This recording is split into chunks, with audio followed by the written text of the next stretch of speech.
Hello everybody and welcome to R&B Reviews. I'm Rob. I am Justin. Justin from Dust Productions, and we're going to be doing our fourth and final Ask the Critics video for this segment. I wanted to thank everybody that submitted questions as well as those of you that were watching. We greatly appreciate it. And we're going to be tying up some loose ends because during the last few videos we talked about recommending movies to each other, and he couldn't remember a movie, so we're going to tie up some loose ends too. Right, which, really quick, that movie that I forgot, the name of the movie that I actually left during the theaters was Remember the Titans. It was horrible. Yeah, I've never seen it, but I remember somebody in college told me that they liked that movie very much. Yeah. Well, we got only one question, so we're going to go ahead and do this. This question came from Ms. Lizzie Borden. If you guys haven't seen Steven Spielberg's Duel with Dennis Weaver, I would like you to maybe watch that and let us know what you think. And if you have seen it, well, what do you think? And actually, I got the DVD over here. We just got done watching Duel. Neither of us had seen it before, but basically, it was originally a TV movie that Steven Spielberg made. It starred Dennis Weaver as a businessman who's just driving along the highway, and it turns into a sort of road rage between him and a truck throughout the entire movie. The history of the movie is it came out in 1971, and the studio wanted to make it into a full-length feature to release in movie theaters in Europe. And so Spielberg was brought back to shoot additional 60 minutes, which was 90 minutes. So we watched the 90-minute cut of the movie. And Justin, you're my guest. What did you think of it? You know, there were parts of the movie I liked and parts of the movie I didn't like. We were talking about earlier in the beginning of the movie, the camera shots were really good, where it was almost like the viewpoint of the car, like the car backing up and driving down the road. I think that took a little bit, they did that a little bit too much in the beginning. But I mean, like the suspense, like you can feel the suspense through the movie building up and building up. And I thought it was a good movie. I just didn't like the ending. Yeah, the ending didn't quite bug me as much. I thought this was a pretty good movie. Now, the movie was written by Richard Matheson, who was a prolific writer. He wrote books like I Am Legend, and he wrote for The Twilight Zone, and he also wrote The Legend of Hell House.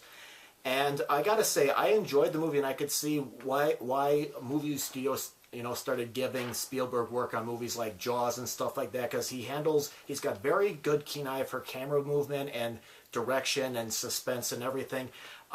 Personally, I thought 90 minutes was stretching a little bit from time to time, because there's only so many things you can do on the road. I mean, there are scenes where they go off and they do like they stop at Dennis Weaver stops at a cafe, and then the truck pulls in, and one of the guests might be the driver, and he's trying to figure out which one it was. But other than that, there were a couple times I'm like, yeah, I don't think the movie could need that. I think this movie would have been better if it was an hour-long episode of a TV show like Night Gallery or perhaps Twilight Zone, or maybe it was better as a 74-minute TV movie. But 90 minutes I thought was stretching it a bit, but it has its moments, and I definitely recommend checking it out. The last couple of videos, Justin's been knocking me about not seeing certain movies, so we're going to talk a little bit about the two movies that he mentioned. One of them that he said that I needed to see was Halle Berry's Catwoman. Now, I had never seen the movie because it came out when I was in college, and I heard that it was bad, so that's why I never went to see it. Apparently you like this movie. Why is that? Well, it's an origins movie, and I like origin movies. You know, I'm not really big into DC, and Catwoman is DC, but I kind of like how they started her storyline. You know, she basically was like a mobster or something that basically killed her because she saw something that she shouldn't have seen, and then it was like a spirit of a cat. Pretty much brought her back to life and gave her these superpowers, and she's slowly figuring out what happened to her. I just kind of like the storyline. Yeah. Well, I will say this.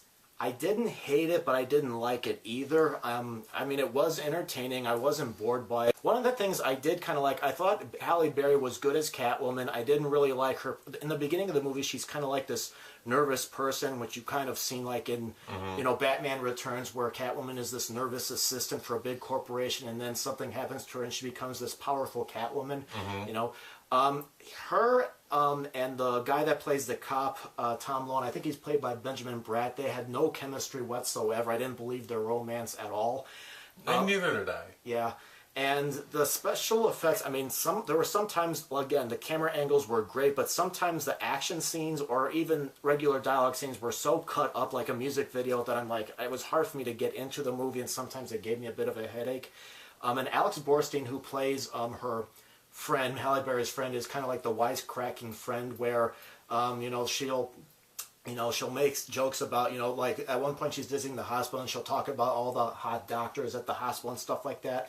It was funny at first, but then it started to sound very predatory to me. Mm-hmm. And there were some weird things. Like there's a shot where Benjamin Bratt's character is visiting Halle Berry after he met her, and he shows up at her job. And there's this weird guy standing in the background watching the two of them, and he's like grinning like this, and I'm like, what the hell? So, I mean, there was stuff I liked, and there was stuff. It was an okay movie. I don't know if I would watch it again, but I mean, I didn't think it was horrible, but it wasn't great either. I thought it was a good anti-hero B movie. That's why I like it. Okay, yeah, I could see that. And finally, he wanted me to watch a movie called Days of Thunder. Now, this movie came out in 1990, and it stars Tom Cruise as a race car driver, and he plays the type of characters he played early on in his career, which is this cocky, know-it-all sort of guy. In this case, he's a race car driver named Cole Trickle, and he is joined forces with a car builder and a car chief played by Robert Duvall. And at one point, he gets into a car accident, and he's treated by a doctor played by Nicole Kidman. And, of course, we know he and Nicole Kidman eventually hooked up and got married and got divorced and everything.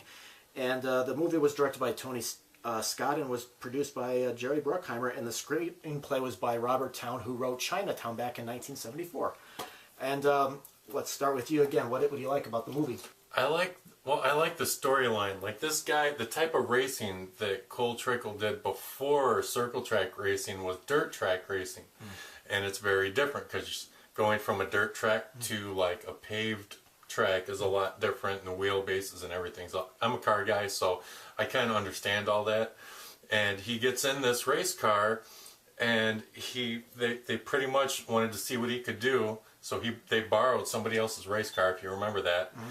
And then they're like, well, he can drive, so he gets signed. And then the guy that loaned him the car to see if he could drive, that's basically like his nemesis through like the whole movie. Well, through half of it, I'd say. Yeah.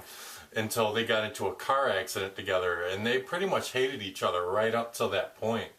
And then after the accident, they were forced to like hang out together, and they eventually got along and became friends. And that's one of the things I really liked about the movie. And of course, after the accident, you pretty much get traumatized from something like that. And of course, Cole Trickle has to get over that during the next race. Yeah. So. Yeah.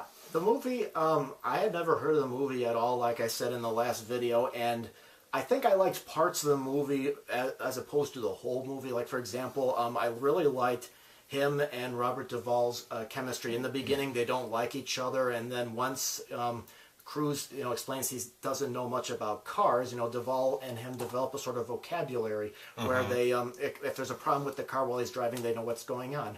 I also liked, this is weird, I didn't think him and Nicole Kidman had any chemistry when they first met, but oddly enough, the scene where they're, spoiler alert, making out, that's when I saw sparks, and that's when I saw chemistry. And I really loved a scene where Cruise is leaving a hospital and he's freaking out, and then they go outside his car in the parking garage, and she's yelling at him about how he's always scared, and that's his job, and all this other stuff about. And she goes on a speech about race driving in general. I thought that was good. So there were parts of the movie that I really enjoyed, but on the whole, I was just like, I really didn't. I mean, I agree with you. I think if you're into cars, you might enjoy this movie maybe a little bit more. But I mean, I wasn't bored by it, but I was like, I didn't feel quite as invested in the character as I would have liked to have been and stuff. So, not a bad movie, though. I mean, this movie, if you look at Days of Thunder, I'd say it's a primitive version of Fast and the Furious, of like the first Fast and the Furious. Yeah. Because it's a car movie. So, that's what I liked about Days of Thunder. Thank thank you very much for participating in Ask the Critics. Maybe in the future we'll bring it back. I had fun doing it, and I hope you did too. I definitely had fun doing it too. Yeah, so thank you very much for those of you that contribute. And again, feel free to visit the Mind Made page to look at some other reviews and consider being a subscriber. And of course, visit Dust Productions and look at his videos and maybe subscribe to him too. Yep. All right, thank you very much for watching. All right, we'll see you guys sometime. Yeah, in the near future. Thank you.